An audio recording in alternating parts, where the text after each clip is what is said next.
발람이 아침에 일어나서 자기 나귀의 안장을 지우고 모압 귀족들과 함께 행하니 그가 행함을 인하여 하나님이 진노하심으로 여호와의 사자가 그를 막으려고 길에 서니라. 발람은 자기 나귀를 타고 그 두 종은 그와 함께 있더니 나귀가 여호와의 사자가 칼을 빼어 손에 들고 길에 선 것을 보고 길에서 떠나 밭으로 들어간지라. 발람이 나귀를 길로 돌이키려고 채찍질하니 여호와의 사자는 포도원 사이 좁은 길에 섰고 좌우에는 담이 있더라. 나귀가 여호와의 사자를 보고 몸을 담에 대고 발람의 발을 그 담에 비비어 상하게 하매 발람이 다시 채찍질하니 여호와의 사자가 더 나아가서 좌우로 피할 데가 없는 좁은 곳에 선지라. 나귀가 여호와의 사자를 보고 발람의 밑에 엎드리니 발람이 노하여 자기 지팡이로 나귀를 때리는지라. 여호와께서 나귀 입을 여시니 발람에게 이르되 내가 내게 무엇을 하였기에 나를 이같이 세 번을 때리느냐. 발람이 나에게 말하되 내가 나를 거역하는 영혼이 내 손에 칼이 있었다면 곧 너를 죽였으리라. 나귀가 발람에게 이르되 나는 내가 오늘까지 내 일생에 타는 나귀가 아니냐. 내가 언제든지 내게 이같이 행하는 모습이 있더냐. 가로되 없었느니라. 때에 여호와께서 발람의 눈을 밝히심에 여호와의 사자가 손에 칼을 빼어들고 길에 선 것을 보고 머리를 숙이고 엎드리니 여호와의 사자가 그에게 이르되 너는 어찌하여 내 나귀를 이같이 세 번 때르느냐. 보라 내 길이 내 앞에 패역함으로 내가 너를 막으려고 나왔더니 나귀가 나를 보고 이같이 세 번을 돌이켜 내 앞에 피하였느니라. 나귀가 만일 돌이켜 나를 피하지 아니었다면 내가 벌써 너를 죽이고 나귀는 살렸으리라. 발람이 여호와의 사자에게 말씀하되 내가 범죄하였나이다. 당신이 나를 막으려고 길에 서신 줄 내가 알지 못하였나이다. 당신이 이를 기뻐하지 아니하시면 나는 돌아가겠나이다. 아멘. 이번 주에 제가 인터넷에 찾아보니 금주에 제일 많은 검색어, 여러분 생각에 어떤 단어를 제일 많이 우리 한국 사람들이 이렇게 찾아봤을 것 같아요? 여러분은 요새 이번 한 주에 이렇게 신문을 보면서 제일 관심 있게 본 게 뭐였습니까? 예, 재밌더라고요. 제가 한번 보세요. 그 전날은 보니까 싸이 젠틀맨 대반응. 예, 그리고 박주민은 누군지 모르겠는데, 40대 최고여, 이렇게 쭉 나왔더라고요. 고현정 여왕의 교실, 이런 게 이제 일 전에 그랬어요. 그리고 어제는 또 어땠냐? 하루 전에 또 뭐였었느냐? 또 한번 보세요. 싸이 젠틀맨 대회 반응. 그게 여전히 1등 했어요. 그 다음에 게리 무술팔단. 이게 뭔지 모르겠는데, 그때 이런 거, 그리고 이런 것들이었습니다. 그런데 이틀 동안 이 핫토픽 키워드 중에 이 북한과 관계된 것들은 6번에 보니까 북 3.20 해킹 부인 이거밖에 없었어요. 근데 여러분들 알다시피 지금 한국은 무슨 전쟁을 하니 많이 이러면서 아주 시끄러워요. 그죠? 이 나라 수상도 한국에서 전쟁이 일어나면 뉴질랜드 군인을 파병하겠다 이럴 정도로 아주 이제 여러 가지 이제 시끄러운 형편인데 막상 우리나라에서는 별로 관심이 없습니다. 좋은 건지 나쁜 건지 잘 모르겠어요. 자, 북한이 이렇게 생각하면 참 특이한 사람들입니다. 그죠?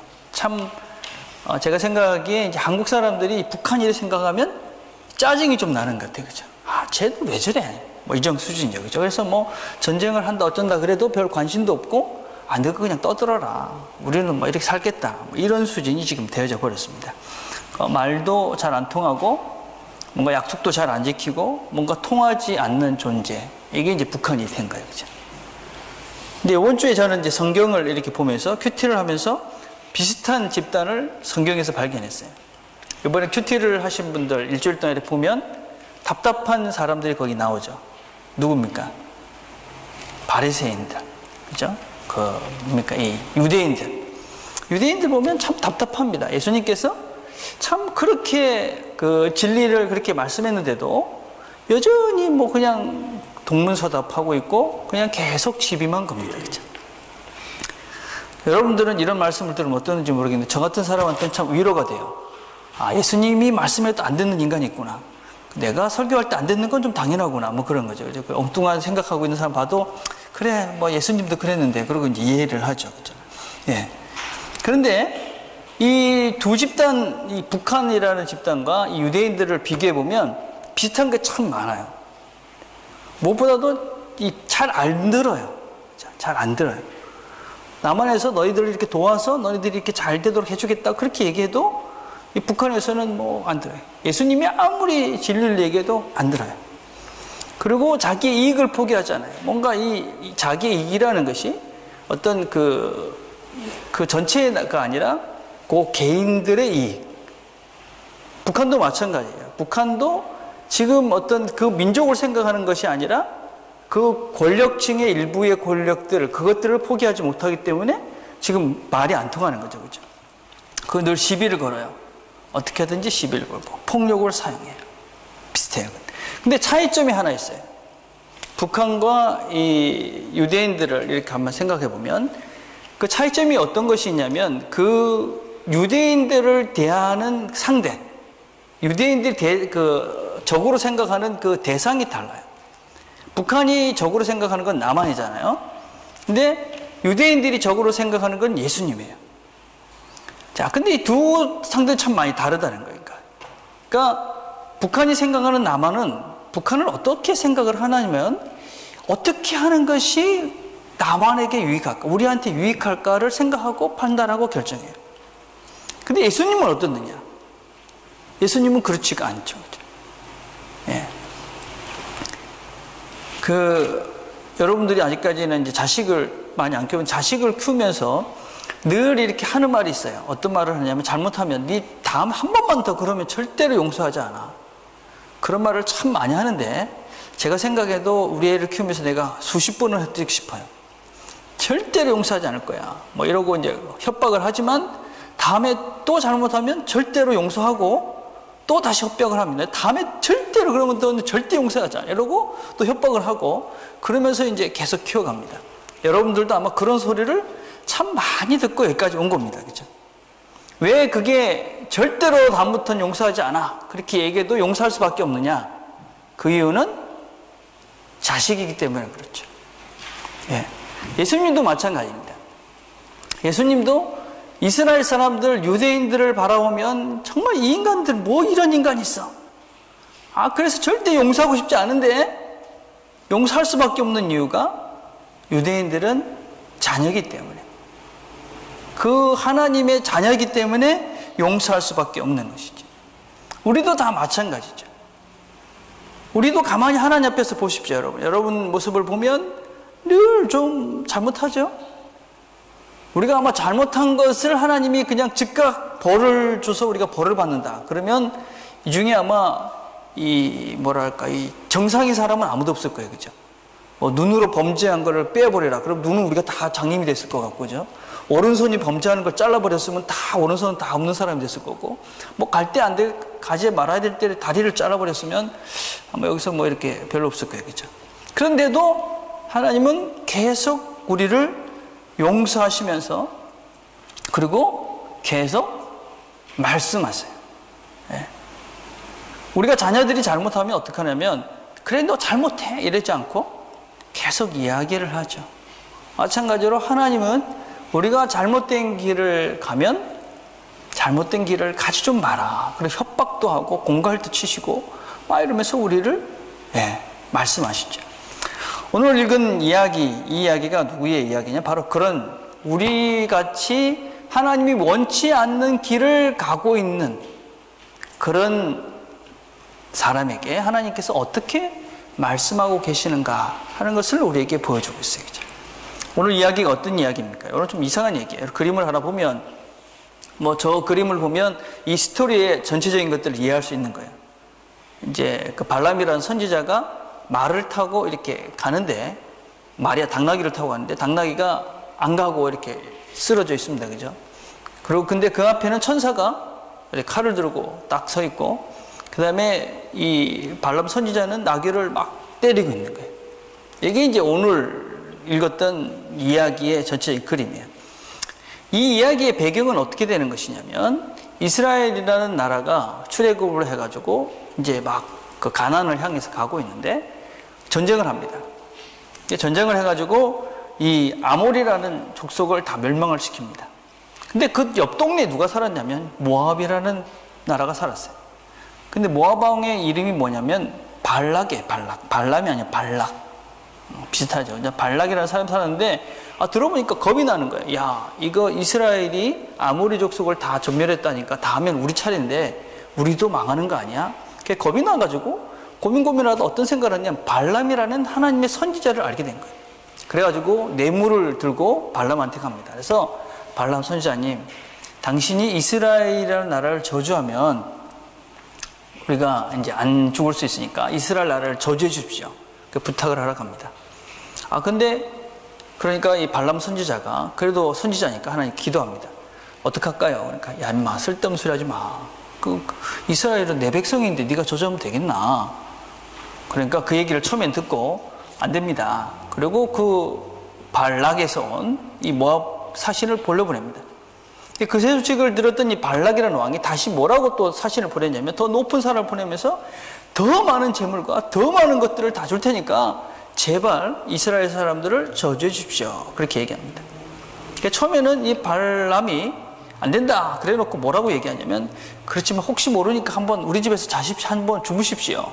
그리고 밤에 하나님께 기도합니다. 하나님, 저 인간들이 내보고 이스라엘 백성들 저주하라는데 어떡할까요? 하나님이 뭐라고 그러냐면 그럼 한번 가봐라. 그렇게 이야기합니다. 따라가봐라. 그러고 나온 이야기가 그 다음의 이야기예요.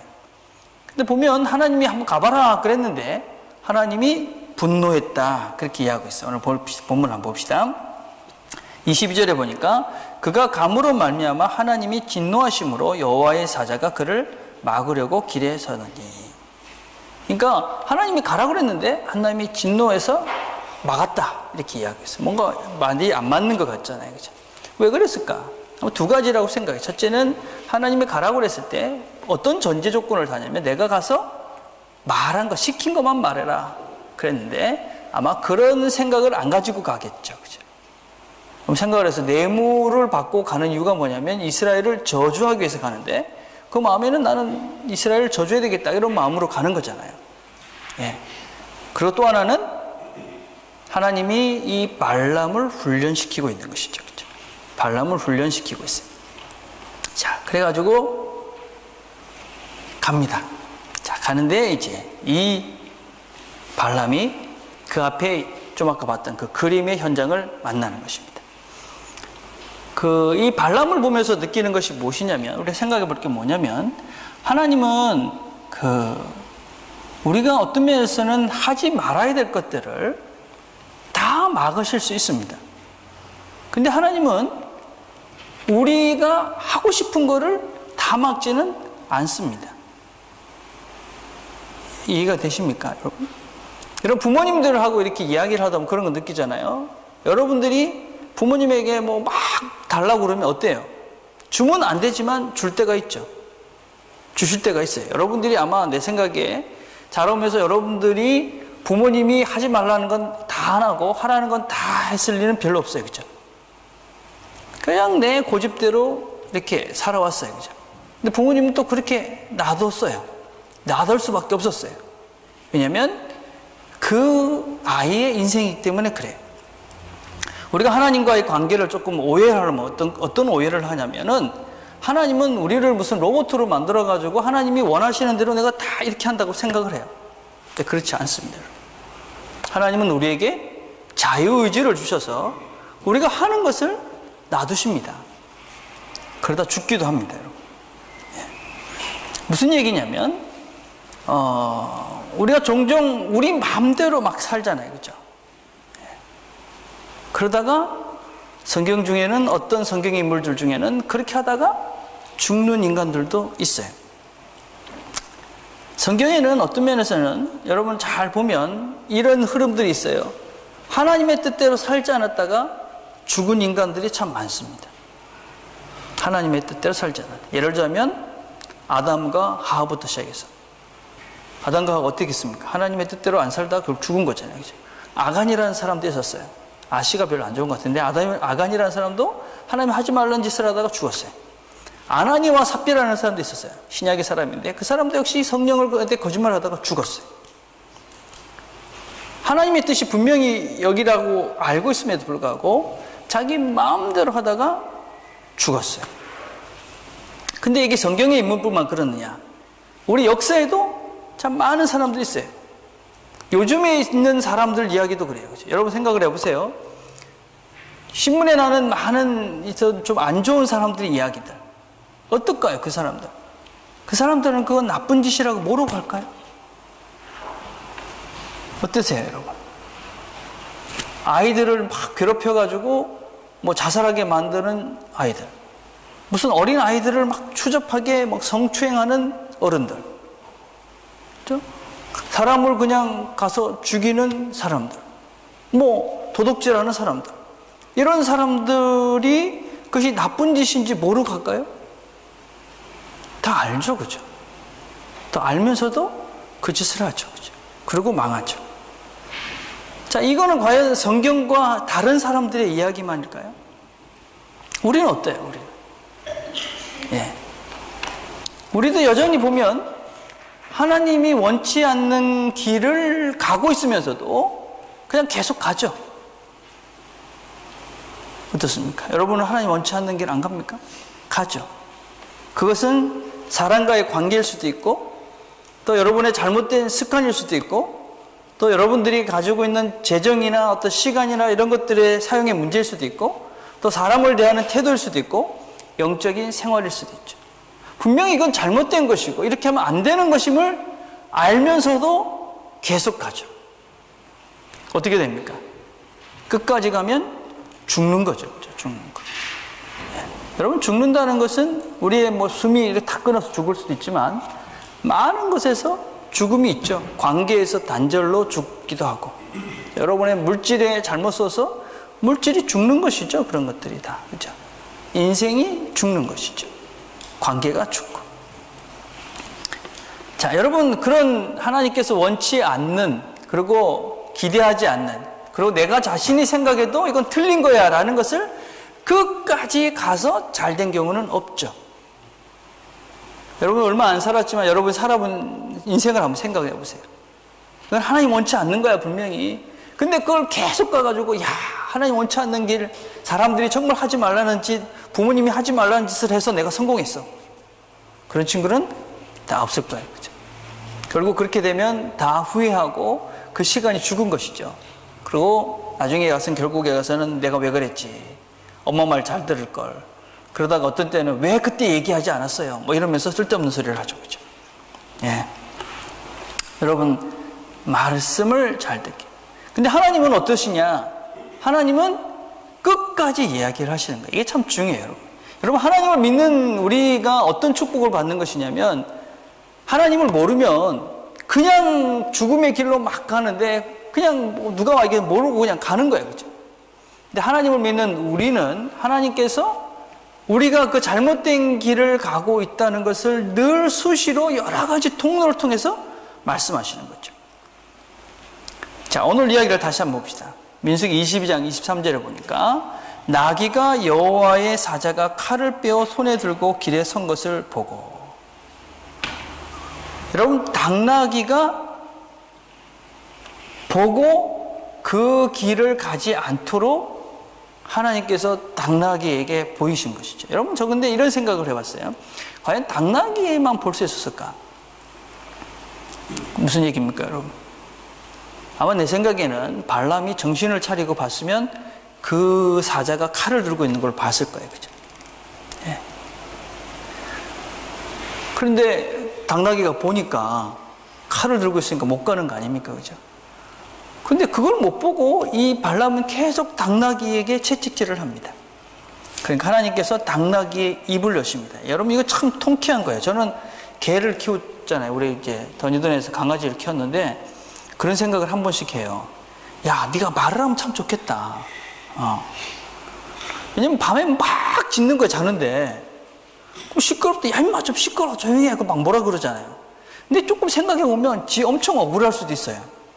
왜냐면 밤에 누가 왔을지 모르잖아요. 그죠?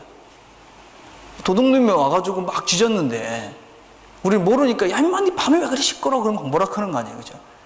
만약에 얘가 말할 수 있으면, 좀 아까 도둑놈 왔다 갔다 말이에요, 뭐 이렇게 얘기할 건데. 그죠? 그래서 야, 얘가 좀 말하면 우리가 많은 걸 얻을 건데, 이런 생각을 한 적이 있어요. 하나님이 이 당나귀의 입을 여셨어요.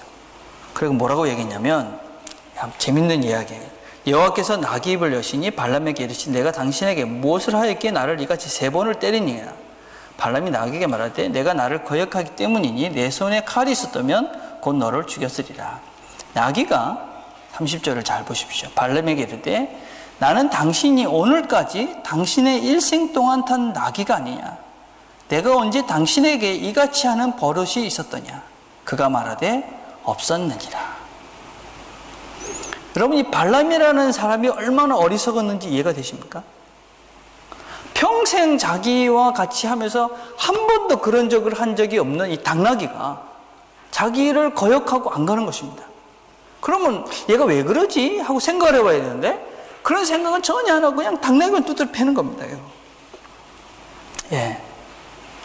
여러분, 우리가 우리의 생각과 우리의 욕심에 매여 있으면 주변에 일어나는 일들을 분별하지 못하고 그래서 결국은 자기가 죽는지도 모르고 그 길을 갈 때가 참 많습니다. 금주에 저희 집에서 성경 공부를 하는데 우리 집사람이 흥분을 한 적이 있어요. 누가 결혼에 대해서 얘기하니까 너희들이 결혼이 뭔지 알고 결혼을 해 이러면서 막 흥분을 하더라고요. 우리 집사람이. 예. 그거 참 애매하던데 내가 참 왜 흥분을 했냐 그러니까 결혼이 얼마나 중요한데 이 결혼이 뭔지를 알고 결혼하냐 막 이런 얘기를 한 거예요. 근데 제 경험상에 보면 뭐 이렇게 결혼해서 막 서로가 좋다고 그럴 때 너희들 결혼 거 잘 생각해봐. 그러면 대부분 원수가 됩니다. 예. 그러니까 뭐 결혼한다고 막 그럴 때 이렇게 또 서로가 연애한다고 막 그러는데 야, 걔 좀 이상해 좀 생각해봐. 그러면 그다음부터 나는 원수가 되는 거예요. 그렇죠? 예, 결혼하기 안 한 우리 싱글들 잘 들으십시오, 여러분. 결혼하기 전에 누가 걔 좀에 대해서 잘 생각해봐. 그러면 잘 생각해 보길 바랍니다.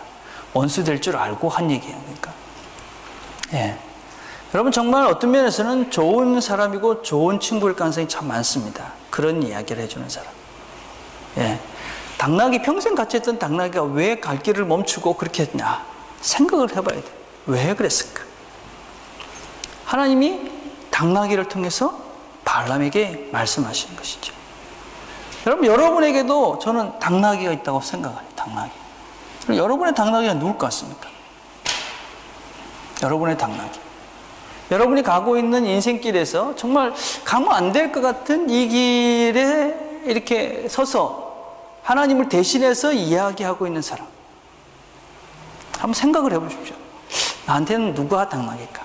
어떤 사람이 당나귀냐면 무엇보다도 정말 여러분이 하고 싶은 그것을 하지 말라고 이야기하는 사람이 여러분이 하나님께서 여러분에게 주신 당나귀일 가능성이 참 많습니다. 예. 여러분, 우리가 살면서 서로에게 좋은 말, 위로하고 격려하는 말을 하는 것은 아주 좋은 것입니다. 그러나 항상 그렇게 해서는 안 됩니다, 여러분. 예. 부모가 자식을 사랑한다고 해서 늘 잘한다, 그래, 너 네 맘대로 해, 그러지 않습니다.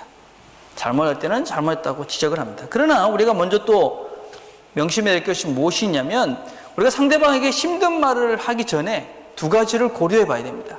첫째는 무엇이냐면 사실을 사실대로 이야기하는 것이 평온한 관계를 유지하는 것보다 중요한가 생각해 봐야 됩니다. 예. 무슨 얘기냐면 내가 어떤 사실을 이야기하면 이 사람과 내가 별로 안 좋아질 것 압니다. 그죠? 여러분, 이렇게 잘 지내고 있는데 너 왜 그래? 너 좀 똑바로 해. 그러면 그때부터 기분이 나빠지죠. 제가 아는 어떤 선배 목사님이 식사하실 때 소리를 좀 많이 내시는 분이 계셔요. 그래서 저희들은 참 불편했거든요. 근데 선배니까 말도 못하고 있었어요. 근데 그 친구 목사님과 같이 식사를 한 거야. 식구 목사가 식사를 딱 하는데 그분이 딱 그러는 거예요. 야, 너는 서양에 살면서 밥 먹으면서 소리를 왜 그렇게 내냐? 좀 조용히 밥 먹어라. 딱 그러는 거예요. 분위기 어떻게 됐겠어요? 썰렁해졌죠. 밥 먹는데 같이 막 이렇게 하는데 야, 소리 좀 내지 마. 그러면서 뭐라 하시는 거예요. 그러면 썰렁해지는 거예요. 그렇죠? 예. 모든 것들이 그래요, 여러분. 그냥 어떤 면에서 상대방의 뭔가를 지적할 때 분위기 썰렁해지고 그 평온한 경계가 깨집니다. 그래서 그것 때문에 이야기를 안 할 때가 참 많습니다. 근데 그것보다도 사실을 이야기하는 것이 더 중요하다고 인식이 되면 그 사실을 이야기하셔야 됩니다. 그냥 평온한 관계를 유지하기 위해서 사실을 묻어두면 어떤 때는 더 큰 문제가 생깁니다. 예. 그래서 우리 허부모님한테도 그런 얘기를 참 많이 했는데, 어쩌든지 결혼 초기에 막 싸우라. 뭐 그런 얘기 참 많이 해요. 많이 싸우라. 그리고 전에 연애할 때도 많이 싸우라. 그리고 서로에 대해서 이렇게 실망하고 뭐 좌절하고 그러고 난 다음에 결혼해라. 이런 얘기를 해요. 예. 몸으로 싸우지 말고 또 그렇다고. 예. 몸으로 싸우는 건 안 돼요. 하여튼 많이. 예. 무슨 얘기냐면 그냥 평온하니까 지금 뭐 괜찮으니까 넘어가자. 이래서 그게 계속 가지는 못한다는 것이죠. 어느 순간에 반드시 문제가 생기고 터지기 때문에 이야기를 해야 됩니다. 또 하나는 내가 상대방을 정말 사랑하는 걸 생각해보고 이야기해야 됩니다. 사랑하지 않는 사람이 아무리 이야기해봤자 그거는 욕받게 되지 않습니다. 그러니까 비난이고 비판입니다. 그 비난과 비판을 받아들일 사람은 아무도 없습니다. 그래서 내가 어떤 상대방에게 안 좋은 이렇게 충고를 하겠다. 그럼 정말 내가 저 사람을 사랑하는가, 이런 생각을 참 많이 하고 그러고 난 다음에 이야기를 해야 되는 것이죠. 그죠? 자, 그래서 우리 주변에서 정말 하나님께서 나에게 주신 당나귀는 누구냐? 나에게 힘든 이야기를 하는 사람. 여러분, 나에게 안 좋은 이야기를 하는 사람은 그냥 툭 하는 것이 아니다는 것을 명심하길 바랍니다. 그 사람은 여러분을 생각을 하고 어떤 면에서는 그 관계가 그만둬도 될 만큼 위험의 부담감을 안고 이야기를 하는 것입니다. 그래서 여러분들이 그런 이야기를 잘 받아들이면 받아들일수록 여러분은 하나님의 음성을 잘 듣고 바르게 살 가능성이 아주 많이 있습니다. 그래서 여러분들 한번 생각해 보십시오. 나에게 안 좋은 소리를 하는 분이 누구 있는가? 여러분, 그 사람이 정말 하나님께서 여러분에게 주신 당나귀일 수 있다. 자, 두 번째, 어떤 사람들이 여러분들에게 정말 하나님 주신 당나귀일 수 있느냐? 여러분과 시간을 오래 보낸 사람들입니다. 예. 여러분, 당나귀는 뭐라고 이야기하고 있냐면, 당나귀가 내가 평생 동안 내가 당신과 이렇게 같이 했던 존재 아니냐, 그렇게 이야기합니다. 평생 평생 내가 너를 그렇게 했는데 한 번도 그런 적이 없다. 예, 여러분과 시간을 많이 보낸 사람들이 여러분에게 하는 이야기들은 귀를 정말 잘 세우고 잘 듣길 바라요. 예. 제가 강아지 얘기를 한 번 더 하면, 우리 집 강아지가 있었거든요. 강아지를 키우면 얘가 시도 때도 없이 막 짖어요. 그럼 주로 막 뭐라 그럽니다. 야, 너 왜 그렇게 시끄러워? 조용히 해. 그런데 나중에 알고 보면 걔가 짖는데 다 이유가 있습니다. 여러분. 어떤 때는 우리끼리 막 근데 왜 시끄러워? 그런데 문 밖에 누가 와서 두드리고 있다든지, 아니면 왜 시끄러워? 그러다 보면 뭐 다른 집 강아지가 와서 떠들고 있다든지, 뭐 새가 와서 분명히 걔는 짖는 데는 이유가 있는 거야. 근데 우리는 모르는 거야. 그죠?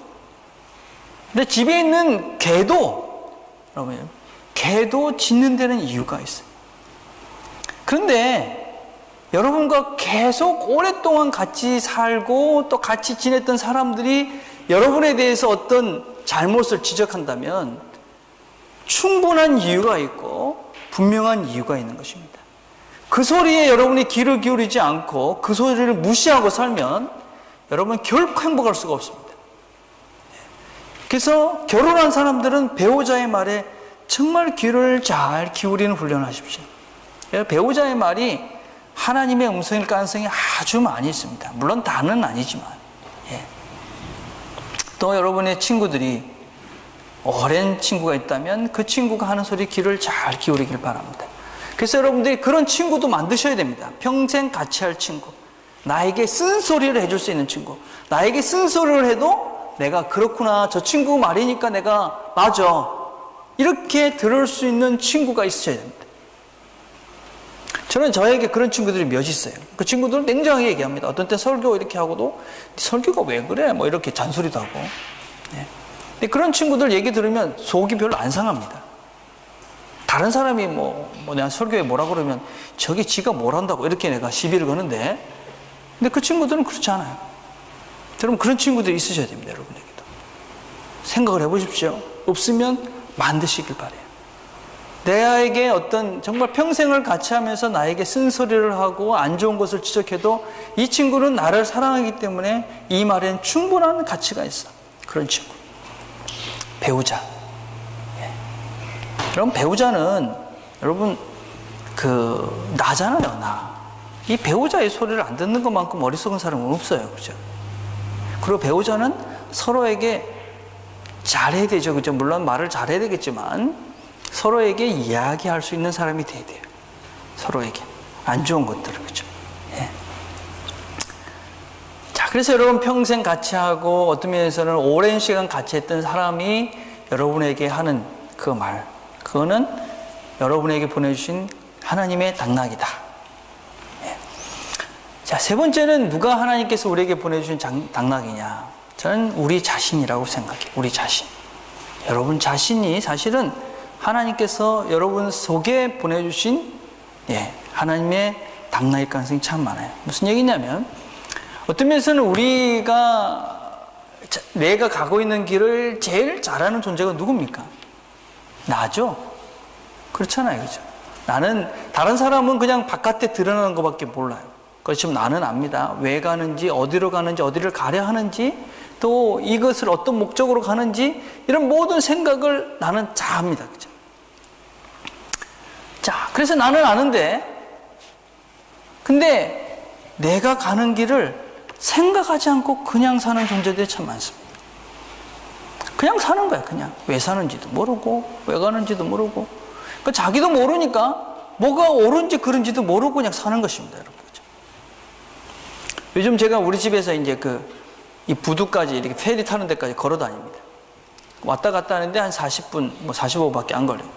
가다가 재미없으니까 우리 집사람하고, 야, 다른 데 가보자. 그러고 이제 다른 쪽으로 막 갔어요. 가니까 어떻게 했겠어요?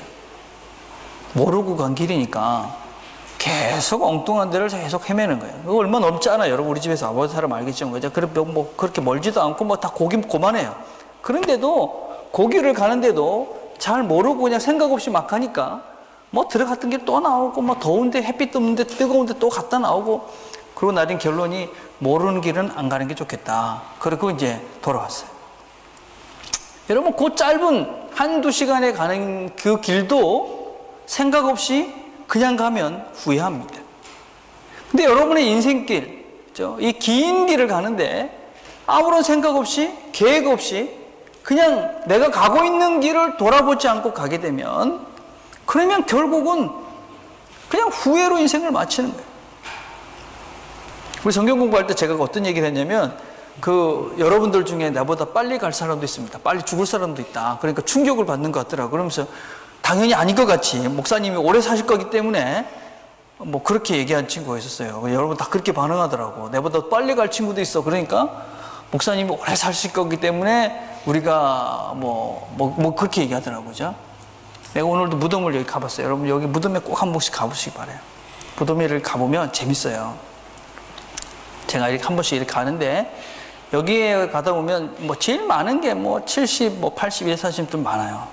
근데 여기 가다 보면 26, 28, 요 밑에 가니까 32, 저쪽에 가니까 40, 50, 50대는 제법 많고, 40대도 좀 많고, 20대도 제법 돼. 제일 많은 게 80, 90 가끔 있고, 70대가 제일 많고, 그래요. 그렇지만, 이 무덤에 이렇게 쭉 보면, 20대부터 시작해가지고 30대, 40대, 50대, 60대, 70대, 80대, 90대까지 다 있습니다, 여러분. 한번 잘 보세요. 여러분 생각 없이 인생길을 가면 그냥 죽는 겁니다, 여러분. 그렇게 인생이. 아무 생각 없이 내가 그냥 간다. 어디로 가는 건지 압니까? 중국으로 가는 것입니다, 여러분. 여러분들이 여러분 자신들을 잘 볼 수 있어야지 여러분이 죽음의 길이 아닌 바른 길을 갈 수 있습니다. 여러분, 우리 자신들이 우리 자신을 보는 훈련을 하지 않기 때문에 내가 지금 뭘 하는지를 모르는 거예요. 그래서 뭘 하는 거 하다 보면 후회될 일들을 하죠. 그렇죠? 여러분 자신을 보는 훈련을 하십시오. 여러분 자신을. 그럴 때 여러분 자신을 보는, 여러분 지금 뭘 하고 있는지 여러분 자신을 본 적이 있으십니까? 하나님이라는 거울 앞에 여러분을 서놓고 내가 지금 뭐 하고 있지? 왜 살고 있지? 보시길 바래요. 그런 것 없이 그냥 가면 그냥 죽으러 가는 겁니다, 여러분. 언제 갈지도 모르는 그 길을 가는 거예요. 근데 나를 잘 보면 어떤 결론을 내리냐? 나를 잘 보면 이런 결론입니다. 여러분 주부를 한번 보십시오. 나를 잘 보면 어떤 생각을 할 수밖에 없느냐. 주부에 보면 어떤 이야기가 있냐면 C.S. 루이스 이야기가 있어요. 옥스퍼드와 캠브리지 대학에서 C.S.를 강의를 했잖아요. 그죠? 캠브리지 대학에서 설교를 하셨어요. 설교를 하고 난 다음에 그 설교 제목이 뭐냐면 예수의 구주되심이었어요. 설교를 다 듣고 난 다음에 학생이 와가지고 그렇게 얘기했어요. 만약 교수님께서 우리가 그분의 삶을 본받아야 할 위대한 스승이라 말했다면 제가 교수님에게 박수를 쳤을 것입니다. 그런데 예수는 구세주다라는 캐캐 묵은 기독교 교리를 얘기했기 때문에 저는 대단히 실망했습니다. 이렇게 반응한 거예요. 많은 사람들이 예수님에 대해서 이야기할 때 구주다라는 것보다 참 좋은 인생을 사신 훌륭한 모험으로서의 예수님을 생각합니다. 여러분 그거 틀린 것이 아닙니다. 예수님은 우리가 따라가야 될 좋은 인생의 모범이십니다. 그러나 그 전에 해결할 것이 있는 것이죠. 그래서 C.S. 루이스가 그런 얘기를 해서 청년에게 자네는 정말 예수가 완벽한 모델이라고 생각하는가? 그러니까 예, 그렇게 생각합니다. 그러면 자네는 그 예수님이 그 완벽한 모델로서 그 사람을 잘 따라갈 수 있겠는가? 그러니까 한참 생각을 하더니 그럴 수 없을 것 같습니다. 그렇게 얘기를 했어요. 자네는 그럼 완전하게 예수님을 따라갈 수가 없지? 그러니까 그렇게 따라갈 수 없습니다. 그렇게 이야기하니까 그렇다면 자네에게 필요한 것은 모델로서의 예수가 아니라 자네의 실패와 죄로부터 자네를 구하여 낼 수 있는 구주이신 예수가 먼저 필요하네. 아직 부족한 죄인에게는 모델로서의 예수가 아니라 구주로서의 예수가 먼저 필요하다네. 우선 구주이신 예수를 온전히 만난 다음에 비로소 그분은 자네에게 모델이 될 수 있을 것이에요. 무슨 얘기입니까, 여러분? 우리 자신을 가만히 보면 우리가 누군지를 보게 됩니다. 우리가 보고 난 다음에 내린 결론이 무엇이냐? 아, 내가 참 죄인이구나. 나는 어떻게 할 수 없구나. 누구의 도움이 필요하구나. 그래서 우리가 예수님 앞에 나올 수밖에 없는 것이죠. 그래서 우리가 예수님의 말씀을 들으러 애를 쓰는 것이죠. 그렇게 우리 자신의 부족함을 보고 우리가 하나님의 음성을 들으려고 귀를 여는 순간 우리 주변의 많은 당나귀들을 통해서 하나님께서 나에게 말씀하시고 내가 그 말씀을 듣고 내가 지금 틀린 길을 가고 있구나.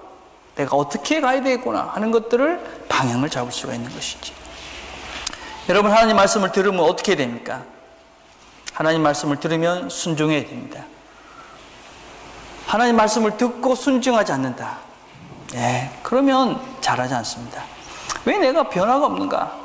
또 여러분 특별히 왜 나는 예수를 믿는 주변의 사람들에게 영향력이 없는가? 이유는 아주 단순합니다, 여러분. 듣고 순종하지 않고 헌신하지 않기 때문에 그렇습니다. 신앙이 자란다는 것이 무엇이냐면 신앙의 크기는 헌신의 크기입니다. 헌신은 순종함으로 시작하죠. 내가 하나님께 헌신하는 것만큼 신앙은 자랍니다, 여러분. 그냥 아무것도 안 하고 가만히 있는데 내 신앙이 자랄 거라고 생각하면 여러분 그거는 아주 큰 착각입니다. 그냥 설교만 잘 들으면 내 신앙이 자라겠지. 안 그렇습니다, 여러분. 저는 개인적으로 신앙이 갑자기 자라는 걸 별로 좋아하지 않습니다. 갑자기 불 받았다고 막 이렇게 해가지고 그냥 이런 사람 별로 안 좋아합니다.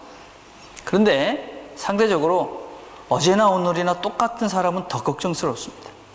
1년 전이나 1년 후나 똑같은 거예요. 똑같은 거. 달라진 건 주일날 와가지고 꼬박꼬박 조는 횟수가 조금 줄어들고 이 정도.